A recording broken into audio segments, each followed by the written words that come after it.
ఏమిటో పిచ్చి నాగమ్మ, అది బతుకుందో లేదో తెలీదు. బతుకుంటే ఎందుకు తిరిగి రాదు అనుకున్నారు. రమ వారం తప్పించి వారం ప్రతి శనివారం రాత్రికి వచ్చి సోమవారం ఉదయం వెళ్తుంది. అప్పుడప్పుడు శశిధర్ కూడా వస్తూ ఉంటాడు. ఆమె అత్తమామలు సహృదయులు కాబట్టి ఆమెను పంపిస్తారు. రమ ఉన్న 2 రోజులు అనసూయమ్మకు పూర్తి రిలీఫ్. ఆ రోజు బుధవారం. రమ పెట్టే బెడ్డింగ్తో రావడం చూసి ఆశ్చర్యపోయారు అనసూయమ్మ. మీ అల్లుడు గారు ట్రైనింగ్కి కలకత్తా వెళ్ళారు, 2 నెలలు పోయాక కానీ రారు, నన్ను ఇక్కడ ఉండమన్నారు చెప్పింది రమ్మ. మీ అత్తగారు వెళ్ళమన్నారా అనుమానంగా అడిగారు అనసూయమ్మ. ఆమె కూడా వెళ్ళమంటేనే వచ్చానమ్మా, తృప్తి పడింది తల్లి. రారమ్మా, నువ్వు వచ్చావు, అత్తయ్యకి కాలక్షేపం, నీ మేనల్లుండి నీకు అప్పగించి నే రిలీవ్ అవుతా, ఆప్యాయంగా పలకరించింది ఉష. నే వస్తే నువ్వు ఉండకూడదా అడిగింది రమ్మ కిషోర్ని తన చేతుల్లోకి తీసుకుంటూ. అభ్యంతరం ఉంటే ఇంతవరకు ఉండేదాన్నే కాదు, అమ్మకి కూడా ఆరోగ్యం బాగులేదు, నన్ను రమ్మనలేక తాను చేసుకోలేక సతమతమవుతోంది. అవును, ఏమిటలా చిక్కిపోయావు, ఏమైనా ఉందా అడిగింది ఉష ఆమెను పరిశీలనగా చూస్తూ. నీకెప్పుడు అలాంటి ఆలోచనే, సిగ్గుపడింది రమ్మ. సిగ్గు వలకు పోస్తున్నావు, ఏదో ఉంది అని. అత్తయ్య అని కేక వేసింది. వెనుకనే ఉన్న అత్తయ్యను చూసి అత్తయ్య శుభవార్త చెప్పనా ఊరించింది. ఏమిటమ్మా ఆతృతపడింది అనసూయమ్మ. ఏమో మీ అమ్మాయిని అడుగు అంటూ రమ్మవైపు చూసింది ఉష. ఏం లేదమ్మా, నేను ఎప్పుడు వచ్చినా ఉషాలు అడుగుతూనే ఉంటుంది, హడావుడి చేస్తూనే ఉంటుంది. తప్పించుకోవాలని చూసింది రమ్మ. తల్లికి అనుమానం వేసింది. చెప్పు తల్లి, నీళ్ళు పోసుకున్నావా? అవునన్నట్లు తల ఊపింది రమ్మ. ఏయ్, ఎన్నాళ్ళు దాస్తావు, క్రిందటిసారే నాకు అనుమానం వేసింది, కొట్టి పారేశావు అంది ఉష ఆరిందాల. వారి అనురాగానికి ఆప్యాయతకు మురిసిపోయారు అనసూయమ్మ. ఉష కోడలై ఉంటే ఎంత బావుణ్ణు అని అనుకొని నిట్టూర్చారు. కిషోర్కి పోలియో డ్రాప్స్ వేయించడానికి డాక్టర్ గారి దగ్గరికి తీసుకువెళ్ళింది ఉష. ఆ సమయం చూసి కూతుర్ని తన గదిలోకి రప్పించుకున్నారు అనసూయమ్మ. రఘుబాబు పునర్వివాహం గురించి అన్నయ్య వదినలు అన్న మాటలు, చేసిన ప్రయత్నాలు వివరించారు. అంతా విని అన్నయ్య పరిస్థితి చూస్తే తిరిగి వివాహానికి ఇష్టపడడేమో అనిపిస్తోందమ్మా అంది రమ. అందుకే ఆ విషయం వాడి దగ్గర ఎత్తలేకపోతున్నా. రేణు ఇంకా బతికే ఉన్నట్లు, తిరిగి వస్తుందన్నట్లు మాట్లాడుతున్నాడు వెరినాగమ్మ. సమయం చూసి అన్నయ్య అభిప్రాయాన్ని నేనే తెలుసుకుంటానమ్మా హామీ ఇచ్చింది రమ. అంతలో ఉష రావడంతో వారి సంభాషణ ఆగిపోయింది. ఉషని దాని తల్లిదండ్రులు అక్కడికి పంపడంలో గల అంతర్యాన్ని అర్థం చేసుకుంది రమ. కానీ అన్నయ్యని ఆకర్షించాలని ఉష ప్రయత్నిస్తున్నట్లు కనబడదు. తప్పనిసరి అయితే తప్ప అతను ఎదుట పడదు. ఎదుట పడినా మాట్లాడదు. మాట్లాడినా పొడిగా ముభావంగా ఎటో చూస్తూ మాట్లాడుతుంది. ఆమెకు ఆ ఉద్దేశం ఉన్నట్లు కనబడదు. వారి ప్రయత్నం ఫలించడానికి ఉష ఏ విధంగానూ సహకరించడం లేదని గ్రహించింది రమ. మీ భార్య రేణుకాదేవి ఇక్కడ ఉన్నారు, వెంటనే వచ్చి నన్ను కలుసుకోండి. Hanuman Prasad, chillies merchant and commission agent, Raja Bazar, Lucknow. Telegram చదువుకున్నాడు రఘు. పంపిన వారి పేరు, అడ్రస్సు పూర్తిగా వివరంగా ఉంది. రఘులో తిరిగి ఆశాలత చివురించింది. మరు నిమిషంలోనే బయలుదేరాలనుకున్నాడు. ఇంటికి ఫోన్ చేశాడు. ఆఫీస్ పని మీద ఢిల్లీ వెళ్తున్నానని, 4 రోజుల్లో వస్తానని తల్లికి చెప్పి వెంటనే బయలుదేరాడు. మన్నాడు సాయంత్రం లక్నో చేరుకున్నాడు. హనుమాన్ ప్రసాద్ని కలిశాడు. తిరిగి ఎప్పట్లా నిరాశే ఎదురైంది. ఆ ట్రూప్ ఆ ఉదయమే లక్నో వదిలి వెళ్ళినట్లు చెప్పారు. ఎక్కడికి వెళ్ళింది తెలియదన్నారు. వ్యధిత హృదయంతో హైదరాబాద్ చేరుకున్నాడు రఘు. రాత్రి 10 గంటలైనా అన్నయ్య భోజనానికి రాకపోవడంతో మేడ మీదకి వెళ్ళింది రమ. రేణు ఫోటోకి ఎదురుగా నిలబడి చూస్తున్న అన్నయ్యను చూసింది. అన్నయ్య పుట్టినరోజు నాడు రేణు భర్తను అభినందించడానికి పూల చెండుతో వస్తున్న ఫోటో అది. తానే తీసింది. దాన్ని ఎన్లార్జ్ చేయించి గదిలో పెట్టాడు. రమ రాకను గమనించలేదు రఘు. అన్నయ్య వెనుక కొన్ని క్షణాలు మౌనంగా నిలబడి అన్నయ్య పిలిచింది. వెనక్కి తిరిగి చెల్లెల్ని చూశాడు. రా భోజనం చేద్దాం అంది. మీరు తినలేదా అడిగాడు పేలవంగా. అంది. సోఫాలో కూర్చుని ఇలా వచ్చి కూర్చోరమ్మా పిలిచాడు. అన్నయ్య పక్కనే కూర్చుంది రమ్మ. మీ వదిన తిరిగి వస్తుందంటావా? చిన్నపిల్లవానిలా అన్నయ్య అలా అడుగుతుంటే దుఃఖం ముంచుకొచ్చింది రమకి. జవాబు చెప్పలేకపోయింది. సరిగ్గా ఏడాది క్రితం ఏం జరిగిందో తెలుసా అన్నాడు ఏదో చెప్పబోయేవానిలా. చెప్పమన్నట్టు చూసింది రమ. చెప్పడం మొదలుపెట్టాడు. మా యూనిట్లో జానకీరామం అనే ఒక సూపర్వైజర్ ఉన్నాడు. నాకు బెస్ట్ ఫ్రెండ్. అతని భార్యని ఎవరో దుర్మార్గులు ఎత్తుకొని పోయారు. ఆమెను పాడు చేసి నెల రోజుల తర్వాత వదిలారు. రమ అదిరిపడింది. అయ్యో అంది. ఆమె భర్త దగ్గరకు తిరిగొచ్చింది. ఏం చేశాడు అతను? ఉత్సుకతతో టక్కును ప్రశ్నించింది రమ. అతనేం చేసి ఉంటే నువ్వు మెచ్చుకుంటావు అడిగాడు ఆమె కళ్ళల్లోకి చూస్తూ. రమ చెప్పడం మొదలుపెట్టింది. శారీరకంగా స్త్రీ బలహీనురాలు. బలవంతుడైన పురుషుని తుచ్చవాంచకు బలైంది. శీలాన్ని కోల్పోయింది. తన అర్ధాంగిని ఎట్టి పరిస్థితుల్లోనూ విడవనని నాతి చరామి అంటూ అగ్ని సాక్షిగా ప్రమాణం చేసి చేపట్టిన పట్టిని పరిత్యజించడం వాగ్దాన భంగమే అవుతుంది. అది ఉచితం కాదు కూడా. ఆ పరిస్థితిలో ఆ అబల ఎంత సంక్షోభాన్ని అనుభవించిందో. శీలం కోల్పోయిన మగువ మరుక్షణంలోనే ఆత్మాహుతి చేసుకుంటుంది. అలా చేయక తిరిగి భర్త ఆశ్రయాన్ని ఆశించిందంటే అందుకు ప్రధాన కారణం ఆమెకు భర్త పిల్లల మీదున్న మమకార ప్రేమానురాగాలు. భర్త నిరాకరిస్తే దాసిగానైనా వారి గుమ్మంలో పడి ఉండి తాను కన్నవారిని తాను నమ్ముకున్న వారిని కళ్ళారా చూస్తూ శేష జీవితాన్ని గడపడానికి తిరిగి వచ్చి ఉంటుంది. ప్రాణత్యాగానికి ప్రధాన ప్రతిబంధకాలు మమతానురాగాలే అన్నయ్య. అటువంటి స్త్రీని తిరిగి పరిగ్రహించిన సంస్కారవంతుడైన ఆ భర్త భగవంతునితో సమానం. ఆ ఆదర్శమూర్తిలో భగవంతుని దర్శిస్తుంది ఆ పుణ్యవతి. అతను తీసుకున్న నిర్ణయం వారి మధ్యనున్న ప్రేమానురాగాలను ప్రతిబింబింపజేస్తుంది. భార్య మీదనున్న మమకారం ఆ మచ్చను మటుమాయం చేస్తుంది. మరి నీ స్నేహితుడేం చేశాడు అడిగింది ఆతృతగా. అర్ధాంగి మీదనున్న అనురాగం వల్లనో లేక పాణిగ్రహణ సమయంలో తాను చేసిన ప్రమాణం జగ్దికొచ్చో ఆమెను చారదీశాడు. తేలిగ్గా ఊపిరి వదిలింది రమ. చేతగాని వాడని సంఘం అంటే అడిగాడు రఘు. సంఘం ఏమిటన్నయ్యా? దానికి ఎన్నో నాలుకలున్నాయి. ఎటు పడితే అటు మాట్లాడుతుంది.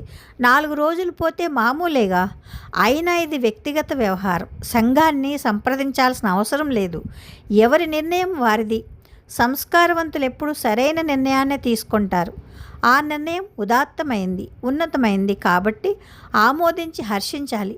అటువంటి ఉత్తమోత్తమునికి స్త్రీలోకం అభివాదం చేస్తుంది. 1000 నోళ్ల కీర్తిస్తుంది, నివాళులర్పిస్తుంది. చెప్పన్నయ్యా, మీ స్నేహితుడేం చేశాడు? నిర్దయగా నిరాకరించాడా? అభిమానించి అర్ధాంగిగా అంగీకరించాడా? ఆమెకు నూతన జీవితాన్ని ప్రసాదించాడా? అనుమానంగా మరోసారి అడిగింది. నీ వాసించిన విధంగానే ఆమెను అర్ధాంగిగా స్వీకరించాడు, చెప్పాడు. చాలా సంతోషం అన్నయ్య. ఆ అమృతమూర్తిని ఓసారి దర్శించి మహిళాలోకం తరపున కృతజ్ఞతలు తెలుపుకోవాలనుంది. సంబరపడింది రమ్మ. కానీ అన్నయ్య నయనాలు అశ్రుపూర్తాలు కావడంతో కంగారు పడింది. ఏమన్నయ్యా, ఏమైంది? అలా ఉన్నావేం అడిగింది. తనకొచ్చిన ఉత్తరం విషయం, టెలిగ్రామ్ సంగతి, తాను చేసిన ప్రయత్నాలు అంతా వివరించాడు రఘు. రమకి నోట మాట రాలేదు. కన్నీరు నింపుకుంది. ఏనాడో ఆలు మగల్ని వేరు చేసి ఆనందించి ఉంటా. ఇప్పుడు నాకు ఈ శిక్ష విధించాడు భగవంతుడు. బాధపడ్డాడు రఘు. అతని కనుకొలకల నుండి నీటి బిందువులు జలజలా రాలాయి. రమ హృదయం ద్రవించింది. అన్నయ్య అంది. అతను మాట్లాడలేదు. ఎవరికీ ద్రోహం చేయని మనస్తత్వం అనేది. ఆ భగవంతుడు నీకు అన్యాయం చెయ్యడన్నయ్యా. రేణు తప్పకుండా తిరిగి వస్తుంది. ధైర్యం చెప్పింది, ఓదార్చింది. చెల్లివైపు ఆశగా చూశాడు రఘు. ఈ విషయం ఎవరికీ చెప్పకన్నయ్యా, అమ్మకి కూడా అంది. కలకత్తా డైమండ్ హౌస్లో రేణుకి తెలుగు వంట సుజాత తటస్థపడింది. ఆమెతో తన గోడిని విన్నవించుకుంది. కనికరించి ఈ విషగుండం నుంచి తప్పించుకునే మార్గం చూపమంది. ఆమె అభ్యర్థనని ఈజీగా తీసుకుంది సుజాత. మొదట్లో కొంతకాలం అలాగే ఉంటుంది. ఈ జీవితానికి అలవాటు పడ్డాక వెనుకటి జీవితం వెగటుగా తోస్తుంది. నాకు మొదట్లో అలాగే ఉండేది అంది. కాదు సుజాత, నా జీవితం వేరు, నీ జీవితం వేరు. నీకు పెళ్లి కాలేదు. భర్త అనురాగం ఎలా ఉంటుందో నీకు పూర్తిగా తెలీదు. దాంపత్య జీవితాన్ని చవి చూడలేదు. కడుపు తీపి అసలే తెలీదు. నన్ను ఎలాగైనా ఈ సుడిగుండం నుంచి తప్పించు చెల్లి. నీకేం కావాలన్నా ఇస్తా ప్రాధేయపడింది. ఆ మాటలకి పకాలను నవ్వింది సుజాత. నీ దగ్గర ఏముందని ఇస్తావు? ఆమె మాటలకి విలవిల్లాడింది రేణు. అలా వేళాకోళంగా మాట్లాడక చెల్లి. కన్న కొడుకుని చూడాలని మాతృహృదయం ఎంతగా పరితపిస్తుందో నీకు తెలీదు. నా బాబుని చూడాలి. స్త్రీకి అతి పవిత్రమైనది, ఎన్నడూ విడనాడనకూడని అయినా ఈ మంగళసూత్రాల్ని నీకు ప్రతిఫలంగా సమర్పించుకుంటా. తీసుకో. మొలలో భద్రంగా దాచిన మంగళసూత్రాల్ని బయటకు తీసి అందించింది. ఆమె మొహంలోకి ఆశ్చర్యంగా చూసింది సుజాత. కన్నీరు జలపాతంలా ఉరకలు వేస్తూ చెక్కిళ్ళ మీద నుండి ప్రవహిస్తోంది. సుజాత మనసు చలించింది. దాంపత్య జీవితంలోని మాధుర్యం నేనింతవరకు చవిచూడలేదన్న మాట అక్షరాలా నిజం. నాకు పిల్లలు లేకపోయినా మాతృహృదయం నాకు తెలుసు. తన పిల్లలను చూడడానికి మాతృమూర్తి ఎంతటి సాహసానికైనా ఒడిగడుతుంది, ఎంతటి ప్రమాదాన్నైనా ఎదుర్కోవడానికి సిద్ధపడుతుంది. నిన్నీ ముఠా నుంచి తప్పించడానికి తప్పకుండా ప్రయత్నిస్తా అనునయించి భరోసా ఇచ్చింది. జీవితాంతం నీకు రుణపడి ఉంటా. నీ పేరు తలుచుకుని ప్రతిరోజు దీపం వెలిగించుకుంటా. పూజా మందిరంలో నీ ఫోటో ఉంచుకుంటా. ఆమె పాదాల మీద పడింది రేణు. రేణు, ఎవరైనా చూస్తే కొంప మునుగుతుంది, అనుమానం వస్తుంది. తొందర చేయడంతో చివాల లేచింది రేణు. నా ప్రయత్నం నేను చేస్తా, ఆ తర్వాత నీ అదృష్టం.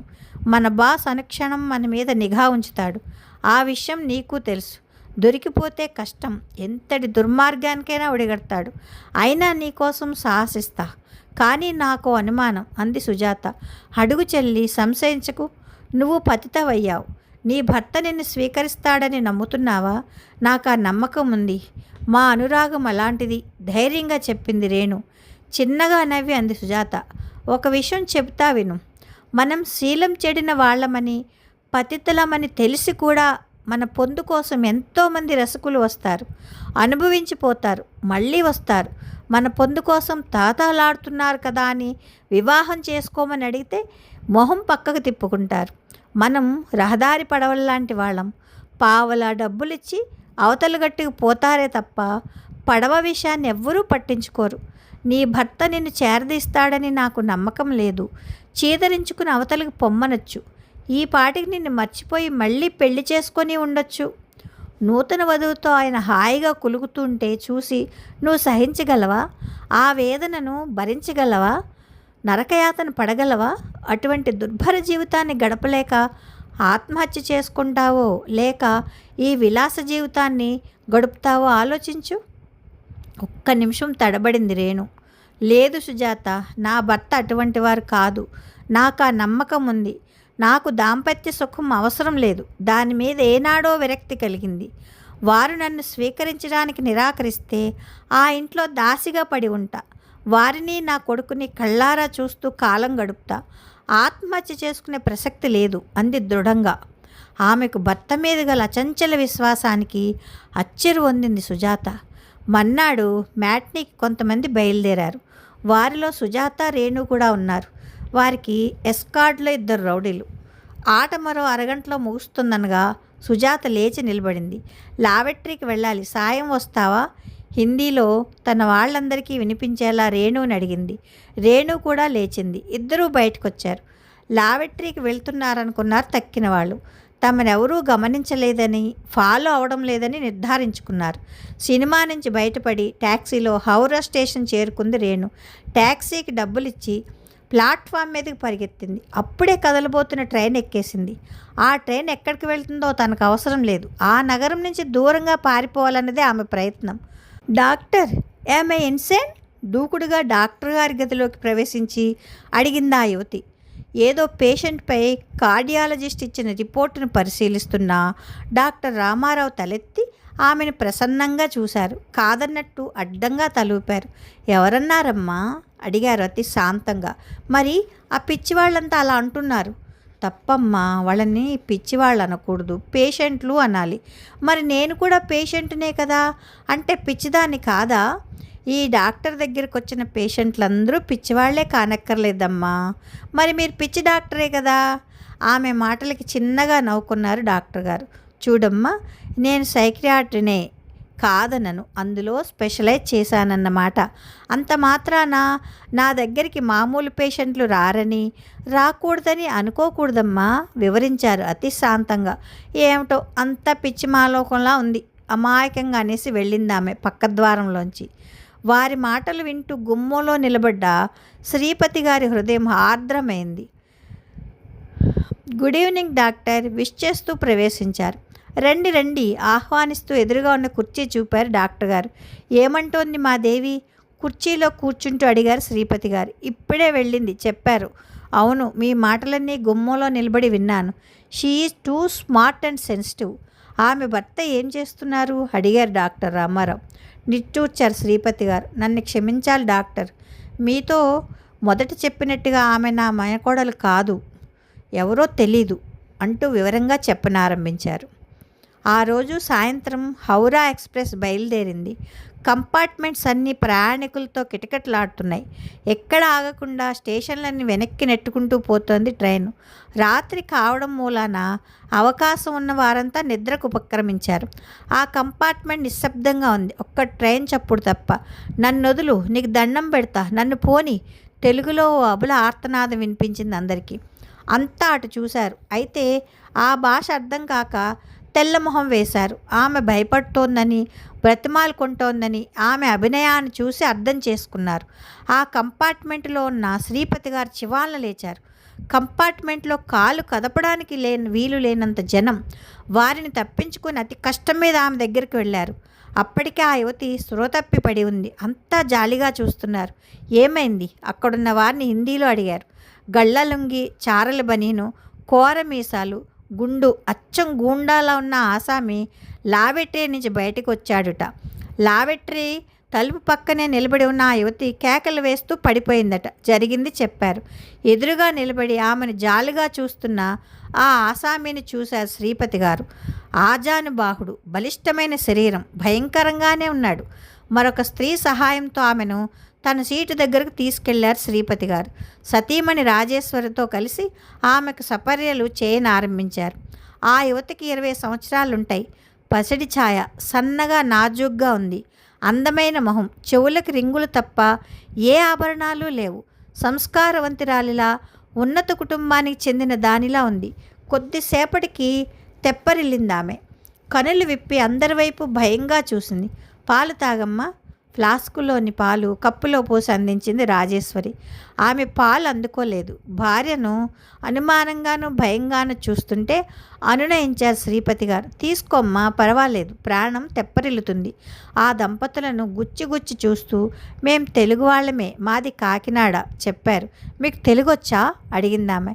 శ్రీపతి గారు చిరునవ్వి నవ్వి, మేం తెలుగు వాళ్ళమే, మాది కాకినాడ అన్నారు. ముందు పాలు తాగమ్మా. పాలకప్పుని మరోసారి అందించబోయింది రాజేశ్వరి. పాలను అందుకొని కప్పులోకి పరీక్షగా చూసి, మంచి పాలేనా అనుమానంగా అడిగింది. ఆమె అనుమానాన్ని నివృత్తి చేయడానికి ఆ కప్పుని తిరిగి తీసుకుంది రాజేశ్వరి. మరో కప్పులో ఆ పాలను కొంచెం పోసుకొని తాగింది. మిగిలిన పాలను ఆమెకు అందించింది. నేను తాగానుగా, నువ్వు కూడా తాగు, మంచివే. ఆమె ఆ పాలను అందుకొని తాగింది. పడుకుంటావా అడిగింది రాజేశ్వరి. ఆత్రంగా తలూపింది ఆమె. వాళ్ళొస్తే తిరిగి నన్ను వాళ్ళకి అప్పగిస్తారా భయంగా అడిగింది. ఎవ్వరూ రారు, వచ్చినా అప్పగించం, మాతోనే ఉండు గాని, భయం లేదు బుజ్జగించింది రాజేశ్వరి. ఏ ఊరు వెళ్తున్నావమ్మా నెమ్మదిగా సౌమ్యంగా అడిగారు శ్రీపతి గారు. వాళ్ళకి అందనంత దూరంగా పోతాను. ఈ రైలు ఎక్కడికి వెళ్తే అక్కడికి పోతా. వాళ్ళొస్తే నన్ను అప్పగించకండి ప్లీజ్ బతిమాలింది. చేతులు జోడించి కన్నీరు పెట్టుకుంది. ఏడవకమ్మా, ఎవరొచ్చినా పంపం, మాతోనే ఉండు గాని సరే ఊరడించింది రాజేశ్వరి. కొంత స్థిమిత పడింది ఆమె. మీకు పిల్లలున్నారా అడిగింది. ఆమె ప్రశ్నకు నవ్వుకున్నారా వృద్ధ దంపతులు. ఉన్నారు చెప్పారు శ్రీపతి గారు. ఏం చదువుతున్నారు? చదవడం లేదు, పెద్దవారయ్యారు, పెళ్ళిళ్ళు అయ్యాయి చెప్పింది రాజేశ్వరి. అంటే చిన్నపిల్లలు లేరా? అయితే రాను టకీమని అంది ఆమె. అవాక్కయ్యారా దంపతులు. శ్రీపతి గారు ఆలోచనలో పడ్డారు. అది కాదమ్మా, మాకంటే చిన్నపిల్లలు లేరు, కానీ మా ఇంట్లో మా మనవలు మనవరాళ్ళు ఉన్నారు, నీకు కాలక్షేపం అవుతుంది అన్నారు. ఆశగా చూసి అంగీకారంగా తలూపింది. అంతలో టికెట్ ఎగ్జామినర్ వచ్చాడు. టికెట్ చూపమన్నాడు. టికెట్ తీసుకోలేదండి చెప్పింది ఆంగ్లంలో. ఎక్కడికి వెళ్తారు అడిగాడు ఆంగ్లంలోనే. ఆలోచిస్తూ ఉండిపోయింది ఆమె. ఎంతకీ జవాబు చెప్పకపోవడంతో విసిగెత్తింది ఆయనకి. మీకు తెలుసా? పక్కనున్న శ్రీపతి గారిని అడిగాడు. అతనికి సమాధానం చెప్పకుండా మరోసారి ఆమెను అడిగారు శ్రీపతి గారు. ఏ ఊరు వెళ్ళాలమ్మా? ఏమో నాకే తెలీదు. అసలు ఈ రైలు ఎక్కడికి వెళ్తుంది అడిగింది అయోమయంగా. వారి భాష అర్థం కాకపోయినా టికెట్లెస్ ట్రావెలర్ అని నిర్ధారణ చేసుకున్నాడు ఎగ్జామినర్. రసీదు పుస్తకము పెన్సిలు తీసి, చెప్పండి సార్, ఎక్కడికి రాయమంటారు? పెనాల్టీ కూడా కట్టాలి, తొందర చేశాడు. చూడండి, ఆమె మనసు బాగోలేదు, ఖరగ్పూర్ రాయండి, పెనాల్టీతో సహా నేనే పే చేస్తా, చెప్పారు శ్రీపతి గారు ఇంగ్లీష్లో. ఆయన రసీదు రాసి ఆమెకు అందించారు. తన మొలలో జాగ్రత్తగా దాచిన పొట్లం తీసి అతనికి అందించింది అమ్మ. పొట్లం విప్పాడు ఎగ్జామినర్. మంగళసూత్రాలు. ఆశ్చర్యపోయారంతా. తిరిగి పొట్లం కట్టి శ్రీపతి గారికి అందించాడు. ఆయన ఇచ్చిన డబ్బు తీసుకొని వెళ్ళాడు. భర్త చేతిలోంచి పొట్లం అందుకుంది రాజేశ్వరి. మంగళసూత్రాలు బయటకు తీసి ఆమె మెడలో వేసింది. ఆమె వారించలేదు. నీకు సామాన్లు లేవా? జ్ఞాపకం వచ్చి అడిగారు శ్రీపతి గారు. జవాబుగా నవ్వింది ఆమె. ఆ నవ్వులో నిరాశ, నిస్పృహ, దైన్యం, అనిశ్చలత. అది కాదమ్మా, చేతి సంచి కూడా తెచ్చుకోలేదా? మరలా అడిగారు. మళ్ళీ అదే నవ్వు. ఆ దంపతులు కళ్ళతోనే కూడబలుక్కున్నారు, ప్రస్తుతానికి ఏమీ అడగకూడదని. శ్రీపతి గారు రైల్వేలో పనిచేసి రిటైర్ అయ్యారు. తర్వాత చిన్న చిన్న కాంట్రాక్టులు చేశారు. కాలం కలిసొచ్చి పెద్ద కాంట్రాక్టర్ అయ్యారు. లక్షలకు అధిపతి. 2 మగపిల్లలు, 2 ఆడపిల్లలు సంతానం. అందరికీ వివాహాలు అయ్యాయి. మగపిల్లల్లో నాగపూర్లో ఒకడు, కలకత్తాలో ఒకడు పనిచేస్తున్నారు. ఆయన ఖరగ్పూర్లో సెటిల్ అయ్యారు. అక్కడ పెద్ద భవంతి కట్టించారు. శ్రీపతి గారి భవంతిలో అడుగుపెడుతూ అడిగింది అమ్మాయి, బాబుగారు, ఇక్కడ గూండాలు లేరు కదా? బాబుగారు కాదమ్మా, బాబాయ్ గారు అని పిల్లు, సర్ది చెప్పింది రాజేశ్వరి. ఇక్కడెవ్వరూ రౌడీలు లేరమ్మా, అంతా మంచివారే, హామీ ఇచ్చారు శ్రీపతి గారు. ఉంటే నాకేం భయం, మీరున్నారుగా అంది అని నవ్వింది. అమ్మగారు పిలిచింది రాజేశ్వరిని. అమ్మగారు కాదు, పిన్ని గారు అని పిలవాలి, కరెక్ట్ చేశారు శ్రీపతి గారు. అయ్యో నా మతిమండ, బాబాయ్ గారి భార్య పిన్ని గారు కాకపోతే అమ్మగారు ఎలా అవుతారు? మీరేమి అనుకోకండి అమ్మగారు అంటూ నవ్వింది. మళ్ళా అదే నవ్వు, జీవం లేని నవ్వు, అర్థం లేని నవ్వు, పిచ్చి నవ్వు. పర్వాలేదమ్మా అంది రాజేశ్వరి. రాత్రిళ్ళు మీ దగ్గరే పడుకుంటా, ఒంటరిగా పడుకుంటే భయం, వాళ్ళు వస్తారు, యమభటులు లాంటి వాళ్ళు, ఎక్కడన్నా కనిపెట్టి పట్టుకుంటారు. అయినా బాబుగారు ఉన్నారుగా, ఏమంటారు బాబుగారు? నవ్వుతో ముగించింది. శ్రీపతి గారికి ఏమనాలో తోచగా అవును పర్వాలేదు అన్నారు. ఎవరమ్మా వాళ్ళు? ఆరా తీయాలని అడిగింది రాజేశ్వరి. పకాల నవ్విందమ్మ. మీరొట్టి పిచ్చివాళ్ళలా ఉన్నారు పిన్ని గారు, రౌడీలు, వాళ్ళ పేర్ల అడ్రస్లు చెప్తారా? వాళ్ళొట్టి కసాయి వాళ్ళు, చూడండి ఎలా కొట్టారో. ఆమె కళ్ళల్లో నీరు తిరిగింది. బయట తీసి జాకెట్ పైకి లాగి వీపు చూపించింది. శ్రీపతి గారున్నారన్న సిగ్గు కూడా పడలేదు. ఆమె వీపు మీదున్న వాతలు చూసి జాలిపడ్డారా దంపతులు. పోని తల్లి, ఆ దుర్మార్గుల నుంచి బయటపడ్డావు, ఆ విషయం మర్చిపో, ఊరడించింది రాజేశ్వరి. ఆ రాత్రి ఆమెను తమ గదిలోనే పడుకోబెట్టుకున్నారా దంపతులు. మన్నాడు భర్తతో అంది రాజేశ్వరి, ఈమెకు మతిస్థిమితం తప్పినట్లుంది, డాక్టర్ గారికి చూపిస్తే బావుండు అని. అంతా విని సానుభూతితో నిట్టూర్చారు డాక్టర్ గారు. ఇప్పుడు ఆమెకు ఎలా ఉంది డాక్టర్ అడిగారు శ్రీపతి గారు. పర్వాలేదు, ప్రోగ్రెస్ బాగుంది, మెంటల్గా అప్సెట్ అయింది, చిన్న షాక్ తింది, వారం 10 రోజుల్లో మామూలు మనిషి కావచ్చు చెప్పారు. దీర్ఘంగా నిట్టూర్చి లేచారు శ్రీపతి గారు. మరో 3 వారాలు గడిచాయి. నర్సింగ్ హోమ్కి వెళ్ళారు శ్రీపతి గారు. డాక్టర్ గారితో మాట్లాడుతుంటే గబగబా డాక్టర్ గారి గదిలో ప్రవేశించింది ఆమె. Doctor, special ward room number 2 patient మందు తాగనని. శ్రీపతి గారిని చూసి ఆగిపోయింది. నీకెందుకమ్మా, సిస్టర్స్ చూసుకుంటారు, లాలనగా వారించారు డాక్టర్ గారు. బాగున్నారా బాబాయ్ గారు? పిన్ని గారు రాలేదా? ఆప్యాయంగా పలకరించింది శ్రీపతి గారిని. ఆవిడికి రావాలనే ఉందమ్మా, కానీ తీరిక లేదు. 2వ అమ్మాయిని పురిటికి తీసుకొచ్చాం, మనవళ్లతోనే దానికి సరిపోతోంది, నిన్ను చూసి రమ్మంది, వచ్చాను చెప్పారు. చూడమ్మా దేవి, సిస్టర్ మేరీని ఒకసారి పిలు. ఆమెను బయటికి పంపారు డాక్టర్ గారు. ఆమె వెళ్ళాక అడిగారు శ్రీపతి గారు, ఆమె పేరు దేవి అని చెప్పిందండి? మేమెంత అడిగినా పేరు చెప్పింది కాదు అన్నారు. షీఈజ్ ఆల్ రైట్, ఫోన్ చేద్దామనుకుంటున్నా, మీరే వచ్చారు. థ్యాంక్ యూ డాక్టర్, బిల్లు పంపండి, పే చేస్తా. కృతజ్ఞతలు తెలిపారు శ్రీపతి గారు. డిశ్చార్జ్ చేసే ముందు ఆమె గురించి తెలుసుకున్నది, మేము స్టడీ చేసింది మీకు తెలియజేయాలి. ఈమె ఒక కలిగినింటి కోడలు, పిల్లలున్నారు. ఏవో దుష్టశక్తులు ఆమెను బయటకు లాక్కొచ్చాయి. భర్త అనురాగాన్ని మరవలేకుండా ఉంది. తన సంతానాన్ని చూసుకోవాలని తహతహలాడుతోంది. కానీ భర్తను చేరాలంటే భయం. బహుశా ఆమెను ఎవరో భర్త నుండి వేరు చేశారు. ఆమె పేరు రేణుకాదేవి. తన భర్త గురించి తెలుసుకోవాలని ప్రయత్నించాం. వివరాలు ఎందుచేతో చెప్పలేదు. కొన్ని రోజులు గడిచాక నెమ్మదిగా అడిగితే చెప్తుంది. తృప్తిగా శ్వాస వదిలారు శ్రీపతి గారు. సిస్టర్ని వెంటబెట్టుకుని వచ్చింది రేణు. సిస్టర్, దేవిని ఈ పూట డిశ్చార్జ్ చేస్తున్నాం చెప్పారు డాక్టర్ గారు. వద్దు డాక్టర్, ఇక్కడే ఉంటా. ఇక్కడ పిల్లల్లో కాలక్షేపం అవుతోంది. నన్ను బయటికి పంపకండి ప్లీజ్.